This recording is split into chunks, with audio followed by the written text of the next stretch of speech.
Yeah, hello, mic check. What's good? Thought I'd sign in again. I did a video.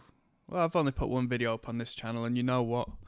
Um, I actually got a couple of people watching it, which I found, which I'm very grateful for. It's nice to be heard, you know. And this one is gonna be another train of thought per se, which I'm surely not alone in living this, but people don't understand when you don't want to do things. People don't understand when you don't want to go out.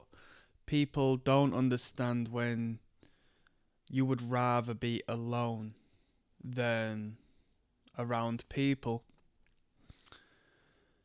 And it's it creates quite an outcast of you.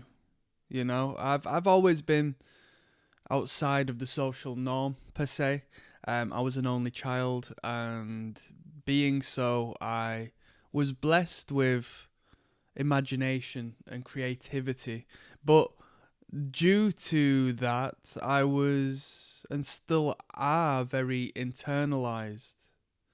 You know, I like people and I like to pay attention to people and I like to understand people and I try my best to communicate efficiently with people, which might seem quite robotic, which might be quite the problem anyway. It's not necessarily the most organic thing on planet Earth for me, just due to, my wiring, for lack of better terms. But people don't understand that I think it should be okay for me to quite simply say, no, I don't want to go out. No, sorry, I'm not gonna be going out at the weekend. No, sorry, I'm not gonna be going out after work. No, sorry, I'm not gonna blah de blah.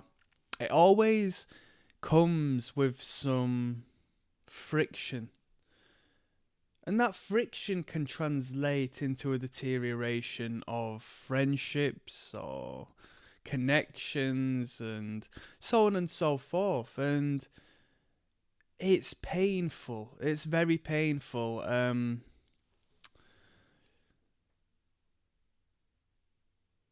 I'll do another video on sometimes, but before I had purpose, before I had reason, and before I kept myself busy, when I was a younger man, I would find myself getting a little bit under the weather at times, and having not looked too far into my own makeup and what makes me me, um, I just went with the flow and I sort of was that person.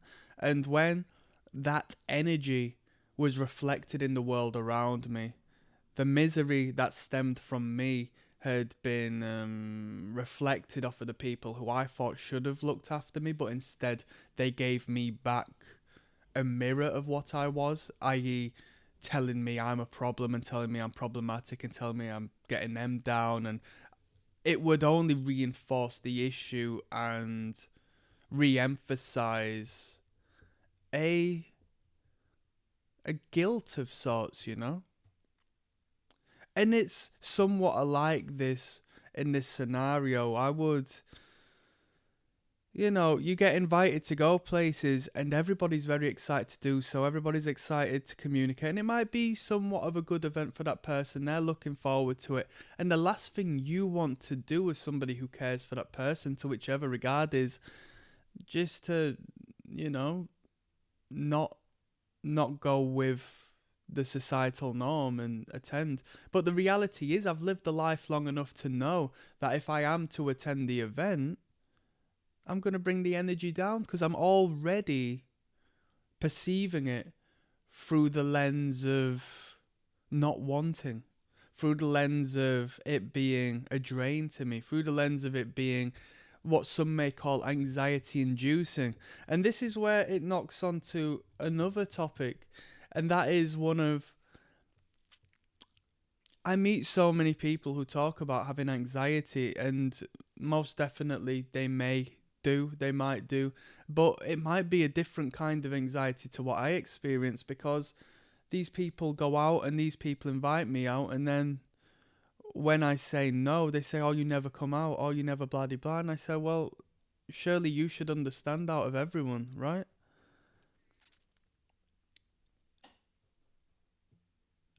I'm introverted, yes, most definitely. I'm the least extroverted person you can find. I don't necessarily want too much attention on me. I think in this life it's a necessity that you do garner some degree of attention to, um, garner the human validation we need to feel present. Like I said, I'm a creative at heart, and what's a creative with no eyes on them? It's fulfilling, yes, but there's a duality of such where it's not fulfilling at all for your product per se to be unacknowledged and non-valued by the people around you when you value it so much. But I feel I digress. It's not my fault that I feel better by myself. It's not my fault that when I have spent a while in the workplace, a while chilling out anyway, a while with people, that I want to spend some time alone, right? I think it's predominantly more so a male thing as well, as a man generally tends to appreciate his independence a little more so. But if you're watching this and you're not this person, I just want to ask you, please don't cast judgment on a person who chooses to not do something. It's not out of, if you're aware that it's not out of disrespect towards you or the people you're with, it's more so just out of a want of rest, a want of recharging the batteries. That's, you know, very valid, speaking from somebody who exists within that space. And it's a necessity. It's a necessity. I couldn't imagine working well, I say I couldn't imagine. I've experienced it enough. You work 5 days a week, you're around people, and then you have to go spend your weekend with people, and then you go back to work on Monday onwards with people, and it's it's it burns you out. And I'm a little less expressive emotionally as I used to be because I've learned how to understand myself, but it can trigger a little bit of a temper in me. I can be short with people, sharp with people, and now suddenly I'm the problem. Suddenly I'm the problem. So I have to deal with this, in my opinion, unnecessary friction, this societal friction, to respectfully say, no, I don't want to bother you and be this dark cloud at this gathering because I know that I need to recharge. And people just don't understand. People don't understand. People don't understand. What, you were by yourself? Well, yeah, it was beautiful. It was gorgeous. I love it. I love it. And I know it's not for everyone, but even in relationships, I've been in some fantastic relationships, right? She's understood me wholly. And to this point, moving on forwards, the women I meet are fantastic because I'm a grown man now and I can orchestrate my wants and needs a little better than once was.